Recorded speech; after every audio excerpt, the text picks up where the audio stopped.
Hello class 11 students, this is your biology teacher Agrim Harawat. So we have started the chapter number 8, cell, the unit of life. In this we have been talking about the eukaryotic cells. In the eukaryotic cells we have seen many of the organelles that are present in the eukaryotic cell. Now the turn is of the plastids. As we all know, the plastids are only found in the plant cell, not in the animal cell. Okay, in the eukaryotic cell even जो आपके plant cells होते हैं sir, उन्हीं में plastids आपको देखने को मिलते हैं.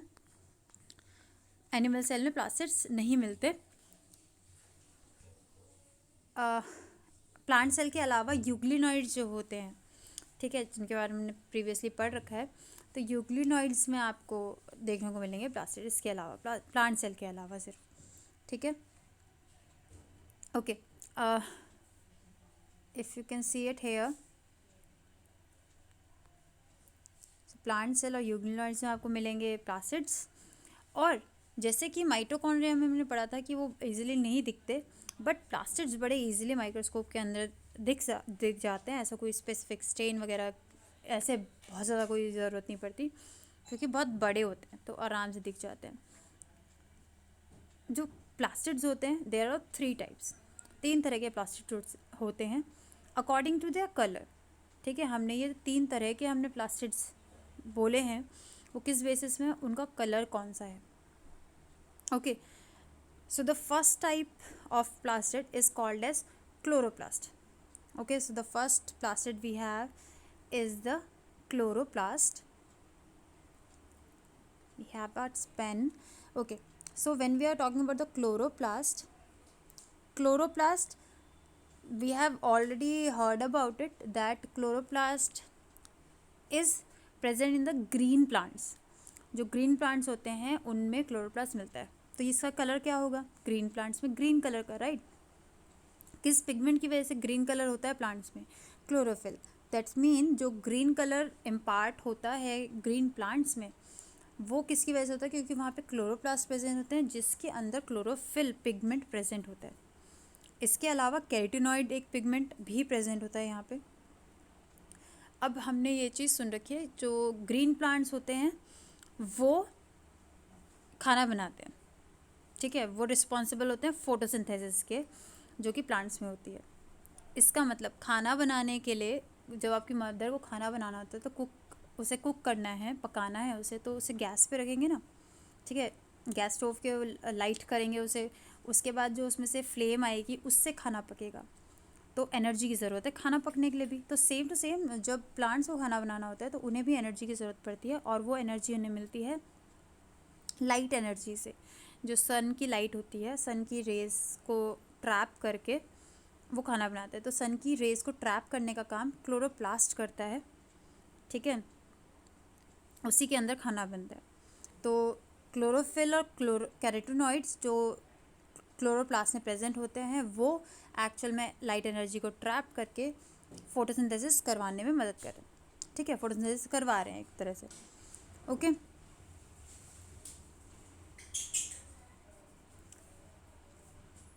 Now the second type of plastid is chromoplast. Chromoplast जो होता है वो कलरफुल होते हैं. ठीक है, येलो, ऑरेंज, रेड कलर के आपके जो प्लास्टिड होंगे उनको हम क्रोमोप्लास्ट में रखते हैं. ये जो होते हैं इसमें पिगमेंट कौन कौन से प्रेजेंट होते हैं, फैट सॉल्युबल कैरोटीनॉइड पिगमेंट. ठीक है, ऑरेंज कलर होता है ना, कैरेट में जो कलर होता है वो यही होता है. ठीक है, कैरोटीन, जेंथोफिल, ये सारे पिगमेंट्स हैं जो कि ये क्रोमोप्लास्ट में डिफरेंट कलर्स, ये येलो, ऑरेंज, रेड कलर के आपको दिखाई देते हैं. जो फ्रूट्स होते हैं, आपने एप्पल देखा होगा, रेड कलर कहाँ से आया, ये क्रोमोप्लास्ट से. फ्लावर्स देखते हैं आप अलग अलग कलर के, येलो, ऑरेंज, रेड, ये सब कलर कहाँ से आए, क्रोमोप्लास्ट से. ठीक है, the third plastid is leucoplast. Leucoplast is not having any colour, इसमें कोई कलर नहीं होता है. इसका काम होता है एक्चुअल में जो स्टोर करना न्यूट्रिएंट्स को, अलग अलग न्यूट्रिएंट्स को ये ल्यूकोप्लास्ट स्टोर करके रखता है. इसमें कोई कलर नहीं होता है. ठीक है, अब कौन, ल्यूकोप्लास्ट के भी 3 टाइप्स हैं। फर्स्ट टाइप है ल्यूकोप्लास्ट का अमाइलोप्लास्ट। ठीक है, अमाइलोप्लास्ट क्या स्टोर करने का काम करता है? स्टार्च। ठीक है, स्टार्च एक तरह का कार्बोहाइड्रेट है, तो स्टार्च को स्टोर करने का काम करता है। जैसे पोटैटो में स्टार्च होता है। कभी आपकी मम्मी ने होली वगैरह के टाइम पे या नॉर्मली ऐसे ही आलू के चिप्स बनाए हो तो आपने देखा होगा, आलू के चिप्स जब बनते हैं उसे पानी में निकालते हैं और उसके बाद पानी के नीचे एक स्लाइमी सी एक लेयर जम जाती है। That is what starch is having. जब चिप्स को कट कर रहे हैं ना, चिप्स बना रहे हैं, तो उसमें से स्टार्च निकलता जाता है, पानी के नीचे बैठ जाता है, तो वो स्टार्च होता है। तो वो स्टार्च कौन स्टोर कर रहा है? अमाइलोप्लास्ट। ठीक है, फिर दूसरा टाइप ऑफ ल्यूकोप्लास्ट है इलियोप्लास्ट। इलियोप्लास्ट स्टोर करता है ऑयल्स और फैट्स, जितने भी फैट्स वगैरह होंगे, जो भी ऑयल वगैरह है, ये सारा इलियोप्लास्ट में स्टोर होता है।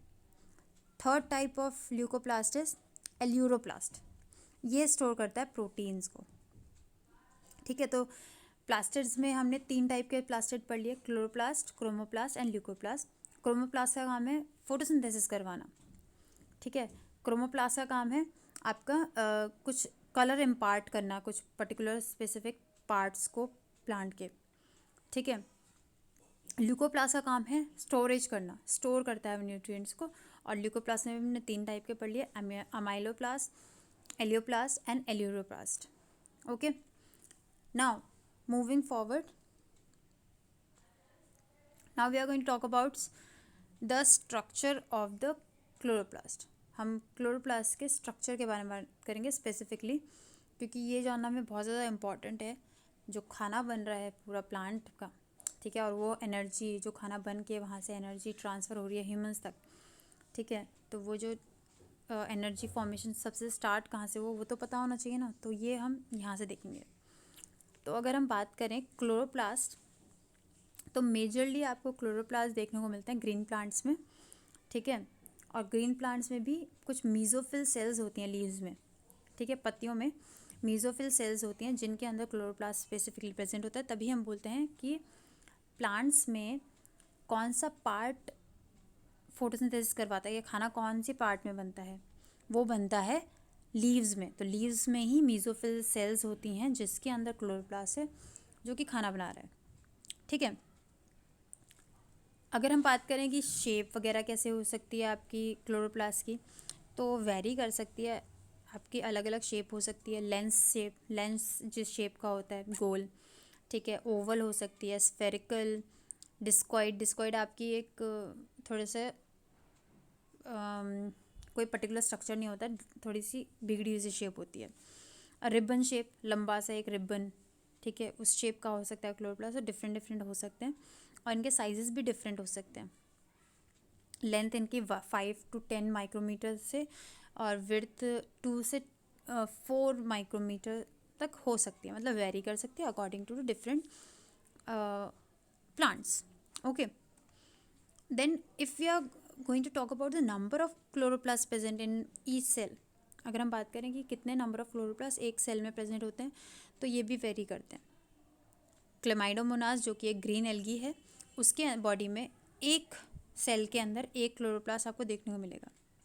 ठीक है, छोटा ऑर्गेनिज्म है तो एक क्लोरोप्लास्ट से भी वहाँ पे काम हो रहा है। और जो मीज़ोफिल सेल्स होती हैं जो आपके प्लांट्स की लीव्स में प्रेजेंट होती है, उसमें आपको 20 से 40 तक आपकी क्लोरोप्लास्ट में देखने को मिल जाएंगे, क्योंकि वहाँ पे फोटोसिंथेसिस का प्रोसेस बहुत लार्ज अमाउंट में हो रहा है। क्योंकि एक पूरे बड़े पेड़ को कुछ कुछ इतने बड़े बड़े पेड़ होते हैं, तो उन पूरे पेड़ को खाना देना है, तो वो इससे ज़्यादा इसलिए ज़्यादा वहाँ पे क्लोरोप्लास्ट प्रेजेंट है। ठीक है, अब स्पेसिफिकली हम बात करेंगे इसके स्ट्रक्चर के बारे में कि क्लोरोप्लास्ट का स्ट्रक्चर कैसा होता है। तो जब हम स्ट्रक्चर देख रहे हैं तो माइटोकॉन्ड्रिया में हमने बात करी थी, माइटोकॉन्ड्रिया हैव डबल मेम्ब्रेन। तो जैसे यहाँ पे डबल मेम्ब्रेन थी, यहाँ पे भी डबल मेम्ब्रेन है। ठीक है, अभी जो डबल मेम्ब्रेन है, अंदर बाहर वाली तो प्रोटेक्शन का काम करेगी, अंदर वाली आपका ज़्यादा परमिएबल नहीं होती, मतलब किसी चीज़ को जल्दी से अंदर आने नहीं देती है। ओके, अब इसके अंदर जो इनर मेम्ब्रेन के अंदर का स्पेस है, उसमें कुछ फ्लूइड प्रेजेंट होता है। ठीक है, अच्छा, इस स्पेस को, जो अंदर का स्पेस है, उसे तो हम बोलेंगे ल्यूमेन। मैंने आपको स्पेसिफिकली पिछले उसमें भी बताया था, जो ऑर्गेनेल के अंदर जो स्पेस होता है हम इसे ल्यूमेन कहते हैं। ल्यूमेन के अंदर क्या प्रेजेंट होता है, आपका फ्लूइड प्रेजेंट होता है क्लोरोप्लास्ट में। उस फ्लूइड को हम स्ट्रोमा कहते हैं। ठीक है, ये स्पेस है आपका, इसको हम बोलते हैं स्ट्रोमा। ठीक है, अब ये जो स्ट्रोमा है, इस स्ट्रोमा के अंदर आपके छोटे छोटे ऐसे कॉइन शेप के थाइलाकॉइड्स लगे हुए हैं। ठीक है,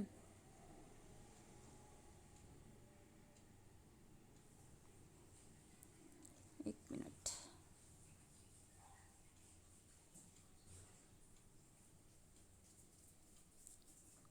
तो ये हैं आपके कॉइन शेप थाइलाकॉइड।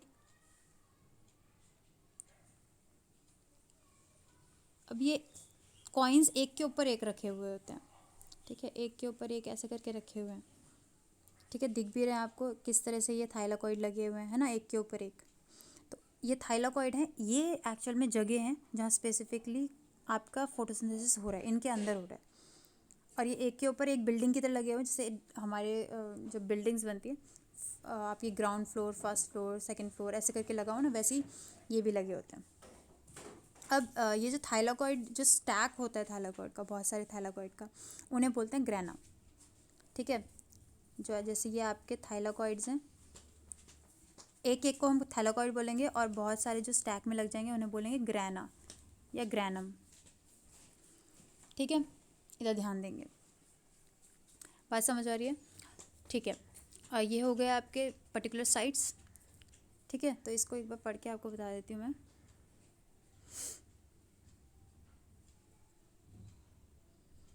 तो यहाँ से स्पेस हम कर देते हैं ताकि हमें, ठीक है, सो यहाँ पढ़ लेते हैं।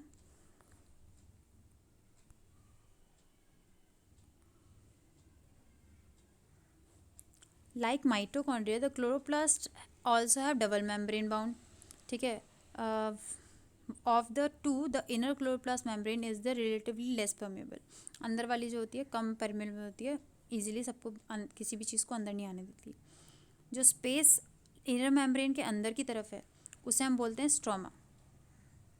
ठीक है, जिसके अंदर थाइलाकॉइड्स लगे हुए होते हैं, फ्लैटेंड मेम्ब्रेनस सैक्स होते हैं जिन्हें हम बोलते हैं thylakoid.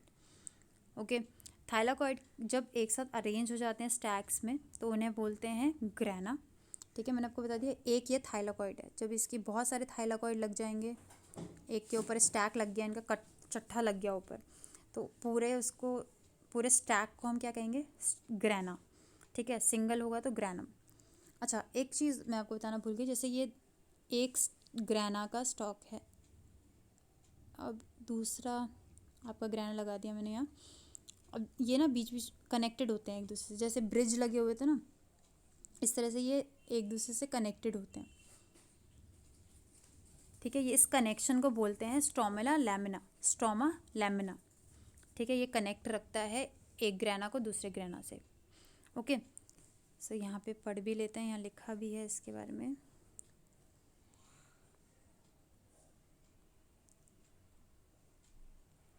Okay, in addition there are flat membranous tubules called the stroma lamina connecting the thylakoid of the different grana. अलग अलग ग्रेना के थाइलाकॉइड्स को कनेक्ट करने का काम कौन कर रहा है, स्ट्रोमा लैमिना। ठीक है, ट्यूब्यूल्स स्ट्रक्चर्स हैं ये। The membrane of the thylakoid encloses a space called lumen. मैंने आपको बता दिया, जो भी आपके ऑर्गेनल्स हैं उनके अंदर के स्पेस को हम ल्यूमेन कहते हैं। ठीक है, stroma of the chloroplast contain enzymes. अब काम कैसे हो रहा है यहाँ पे, खाना वगैरह कैसे बनेगा। स्ट्रोमा में जो आपका फ्लूइड है उसमें बहुत सारे एंजाइम्स प्रेजेंट होते हैं जिनका काम होता है कार्बोहाइड्रेट और प्रोटीन को बनाना, मतलब फोटोसिंथेसिस कर रहे हैं ना, खाना बना रहे हैं। ठीक है, कार्बोहाइड्रेट प्रोटीन जो न्यूट्रिएंट्स हैं वो बना रहे हैं। Okay, coming to the next thing, जैसे हमने लास्ट में माइटोकॉन्ड्रिया में पढ़ा था, that it is called as semi autonomous organelle. Plastid is also called as semi autonomous organelle. Plastid को भी सेमी ऑटोनॉमस ऑर्गेनल कहा जाता है। क्यों? क्योंकि इसके पास भी अपना डीएनए, सर्कुलर डीएनए प्रेजेंट होता है, थोड़े अमाउंट में बहुत। ठीक है, और राइबोसोम भी प्रेजेंट है, तो प्रोटीन सिंथेसिस खुद कर सकते हैं। अपने आप डेवलप हो सकते हैं, इसलिए सेमी ऑटोनॉमस कहा जाता है, क्योंकि अपने काम आधे खुद कर सकते हैं। सेमी, आधा, हम ये नहीं कहेंगे पूरी तरह से अपने आप कर लेगा, नहीं, न्यूक्लियस पे भी डिपेंड है, बट इसका थोड़ा बहुत ये अपना काम खुद भी कर सकता है, इसलिए सेमी ऑटोनॉमस कहते थे। ठीक है, इसमें जो राइबोसोम प्रेजेंट होता है वो भी 70S टाइप है। ठीक है, तो राइबोसोम छोटे होते हैं और 70S टाइप के यहाँ पे प्रेजेंट होते हैं। जबकि जो अभी हम नेक्स्ट पढ़ेंगे नेक्स्ट वीडियो में, राइबोसोम्स जो हमारे नॉर्मल सेल में बाहर की साइड प्रेजेंट होते हैं, ऑर्गेनेल के अंदर नहीं, बाहर नॉर्मल प्रेजेंट होते हैं, वो आपके 80S प्रेजेंट होते हैं। साइटोप्लाज्म में कह रहे हैं ना, साइटोप्लाज्म में जो राइबोसोम अलग से प्रेजेंट है वो 80S टाइप होता है, बट हमें कौन सा याद करना है, यहाँ पे अभी क्लोरोप्लास्ट में 70S टाइप का ही होता है आपका। ठीक है, अच्छा ये तो इन्होंने बताया, ये वाली line, chlorophyll pigments are present in the thylakoid. Obviously chloroplast है तो क्लोरोप्लास्ट में कौन सा पिगमेंट प्रेजेंट होगा, क्लोरोफिल। ठीक है, तो यहाँ पे ये सारा काम हो रहा है। Chloroplast is a very important organelle we have. I hope you have understood its structure and everything, function and all. Thank you.